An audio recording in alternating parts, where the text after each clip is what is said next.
இன்றைக்கி வந்து 6 சாக்லேட் பன் தாங்க ஆர்டர் இருந்தது. ஒவ்வொரு பன்னையும் வந்து 50 to 55 கிராம் கிட்ட மெஷர் பண்ணியிருப்போம். அதில் சின்னதாக ஒரு ரவுண்டு தான் குட்டி பன்னாக ரெடி பண்ணியாச்சு. கஸ்டமரும் ரொம்ப நல்ல ஃபீட்பேக் ஷேர் பண்ணியிருந்தாங்க. அதோட 1/4 கிலோ வந்து ப்ரௌனி ஆர்டரும் இருந்தது. 1/4 கிலோவோட இன்னும் கொஞ்சம் எக்ஸ்ட்ரா போட்டு வீட்டுக்கும் ரெடி பண்ணி எடுத்துக்கிட்டேன். இதுவும் வந்துட்டு ரொம்ப ஃபட்ஜியாக, ரொம்ப வந்து சுகரெல்லாம் வந்து கரெக்டாக நல்லா இருந்தது அப்படின்ற ஃபீட்பேக் ஷேர் பண்ணியிருந்தாங்க.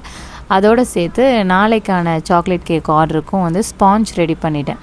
ஸ்பாஞ்ச் ரெடி பண்ணி அதையும் வந்து 3 ஸ்லைஸாக வந்து கட் பண்ணி எடுத்து கிளிங் ரேப்பும் போட்டு வச்சுட்டேன்.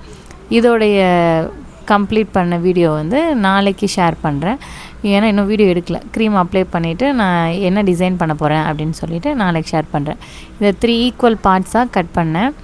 கட் பண்ணும்போது கட் பண்ணிவிட்டு அதை வந்து காஞ்சி போகாமல் இருக்கிறதுக்காக கிளிங் ரேப் போட்டு வச்சிட்டோம் அப்படின்னா அது ரொம்பவே மாய்ஸ்ட்டாக நல்லாயிருக்கும்.